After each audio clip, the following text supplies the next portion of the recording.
MS Dhoni ಮೈದಾನದಲ್ಲಿ ಕೋಪ ಮಾಡಿಕೊಂಡು ಅಂಪೈರ್ ಜೊತೆ ಜಗಳ ಆಡಿದ ಘಟನೆ ಮರೆಯುವ ಮುನ್ನವೇ ಈಗ ಕ್ರಿಕೆಟ್ ಲೋಕದಲ್ಲಿ ಮತ್ತೊಂದು ದೊಡ್ಡ ಗಲಾಟೆ ನಡೆದಿದೆ. ಅಲ್ರಿ, ಮ್ಯಾಚ್ ನಡೆಯುತ್ತಿರುವುದು ಕೊಲಂಬೋದಲ್ಲಿ.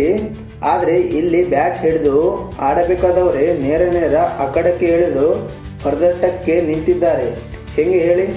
ಹೌದು ಬ್ರೋ, SSC ಜೈಸ್ವಾಲ್ ಹಾಗೂ ಲಂಕಾದ ಬೌಲರ್ ಅಶ್ವಿತ್ ಪೆಂಡ್ರೆ ನಡುವೆ ದೊಡ್ಡ ಜಗಳವೇ ನಡೆದೋಗಿದೆ. ಭಾರತದ ಮೊದಲ ಇನ್ನಿಂಗ್ಸ್ನಲ್ಲಿ 45 ರನ್ ಬಾರಿಸಿದೆ.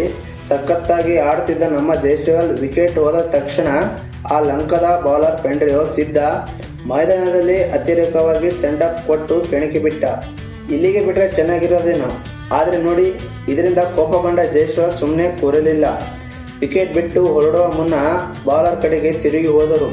ಇಬ್ಬರು ಆಟಗಾರರು ಮುಖಾಮುಖಿಯಾಗಿ ಮಾತನಾಡಿ ಒಬ್ಬರಿಗೊಬ್ಬರು ತಲೆ ಮುಟ್ಟಿಸಿ ತರ ಹೆಡ್ ಬಾಟ್ ಜಗಳಕ್ಕೆ ಎಳೆದು ಬಿಟ್ಟಿದ್ದಾರೆ. ತಕ್ಷಣವೇ ಅಂಪೈರ್ಗಳು ಮತ್ತು ಬೇರೆ ಆಟಗಾರರು ಬಂದು ಜಗಳ ಬಿಡಿಸಬೇಕಾಯಿತು. ಅಲ್ಲ ಬ್ರೋ, ಮೈದಾನದಲ್ಲಿ ಈ ತರ ಗಲಾಟೆ ಮಾಡೋದ್ರಿಂದ ಏನು ಲಾಭ ಹೇಳಿ? ಆದ್ರೆ ಮ್ಯಾಚ್ ಮುಗಿದ ಮೇಲೆ ದೊಡ್ಡ ಚರ್ಚೆ ಶುರುವಾಯಿತು ಬಿಡಿ. ಮಾಜಿ ಆಟಗಾರ ಜಿತೇಶ್ ಶರ್ವರ್ ಪೂಜಾರ್ ಮಾತನಾಡಿದರು. ವಿಕೆಟ್ ಹೋದಾಗ ಕೋಪ ಬರೋದು ಸಹಜ, ಆದರೆ ಮೈದಾನದಲ್ಲಿ ಮತ್ತೊಬ್ಬ ಆಟಗಾರನ ಮೈಗೆ ಮುಟ್ಟುವುದು ಅಥವಾ ಜಗಳ ಮಾಡುವುದು ಸರಿಯಲ್ಲ. ಆಟಗಾರರು ತಮ್ಮ ಕೋಪ ನಿಯಂತ್ರಣದಲ್ಲಿ ಇಟ್ಟುಕೊಳ್ಳಬೇಕು ಅಂತ ಜೈಸ್ವಾಲ್ಗೆ ಹೇಳಿದ್ದಾರೆ. ಹಾಗೆ ಮಾಜಿ ಕ್ರಿಕೆಟ್ಗಳ ಸಾಬ್ ಕರೀಂ ಕೂಡ ಈ ಗಲಾಟೆಯನ್ನು ತಪ್ಪು ಅಂತ ಹೇಳಿದ್ದಾರೆ. ಇನ್ನು ಸುಮ್ಮನೆ ಬಿಡ್ತಾರ? ICC ಕಡೆಯವರು ಮೈದಾನದಲ್ಲಿ ತಪ್ಪು ಮಾಡಿದ್ದಕ್ಕೆ ಇಬ್ಬರು ಆಟಗಾರರಿಗೂ ದೊಡ್ಡ ಶಾಕ್ ಕೊಟ್ಟಿದ್ದಾರೆ.